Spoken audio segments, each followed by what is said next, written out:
పవన్ కళ్యాణ్ ఫోటోలను తొలగిస్తున్న అధికారులు, కోర్టుకెళ్లి మరీ పవన్ పై కక్ష సాధిస్తున్న జగన్. వివరాల్లోకి వెళ్తే, రాష్ట్రంలోని ప్రతి ప్రభుత్వ కార్యాలయంలో సాంప్రదాయంగా ముఖ్యమంత్రి ఫోటో మాత్రమే ఉండేది. అయితే ఉప ముఖ్యమంత్రి హోదాలో పవన్ కళ్యాణ్ కు గౌరవం ఇవ్వాలని ముఖ్యమంత్రి చంద్రబాబు నిర్ణయించడంతో ప్రభుత్వ కార్యాలయాల్లో పవన్ కళ్యాణ్ ఫోటోను కూడా ఏర్పాటు చేశారు. ఇది కూటమి ధర్మాన్ని ప్రతిబింబించే చర్యగా కూడా చెప్పుకోవచ్చు. అయితే ప్రస్తుతం రాష్ట్రంలోని కొన్ని కార్యాలయాల్లో పవన్ కళ్యాణ్ ఫోటో కనబడడం లేదు. ఎందుకంటే ఆయా కార్యాలయాల్లో తిష్టవేసిన వైసీపీకి అనుకూలంగా పనిచేసే అధికారులు పవన్ ఫోటోలను తొలగిస్తున్నారు.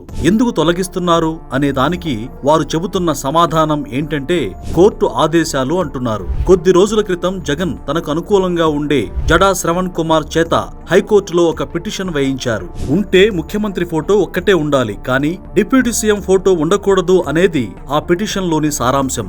రాజ్యాంగ విరుద్ధం అంటూ జడ శ్రావణ్ కుమార్ వాదనలు వినిపించినప్పటికీ హైకోర్టు ఈ కేసు విషయంలో జడా శ్రావణ్ కు తీవ్ర చీవాట్లు పెట్టి కేసు కొట్టేసింది. దీనిపై సుప్రీంకోర్టుకు కూడా వెళ్తానని ఆయన ప్రకటించారు. కోర్టులో ఎలాంటి తీర్పు రాకుండానే కొంతమంది అధికారులు, జగన్ కోసం పనిచేసే అధికారులు పవన్ ఫోటోలను తొలగించేస్తున్నారు. ప్రభుత్వ ఆఫీసుల్లోని సీసీ కెమెరాలను పరిశీలిస్తే ఎవరు తొలగించమన్నారు, ఎవరు తొలగించారు అనే విషయం బయటకు వస్తుంది. అప్పుడు ఇంటి దొంగలను పట్టుకోవడానికి వీలవుతుందని కొందరు అభిప్రాయపడుతున్నారు. ఏది ఏమైనప్పటికీ పవన్ కళ్యాణ్ ఎదుగుదలను జగన్ భరించలేక ఇలాంటి చర్యలకు పాల్పడుతున్నారనే అభిప్రాయాలు జనసేన వర్గాల నుంచి వ్యక్తమవుతున్నాయి.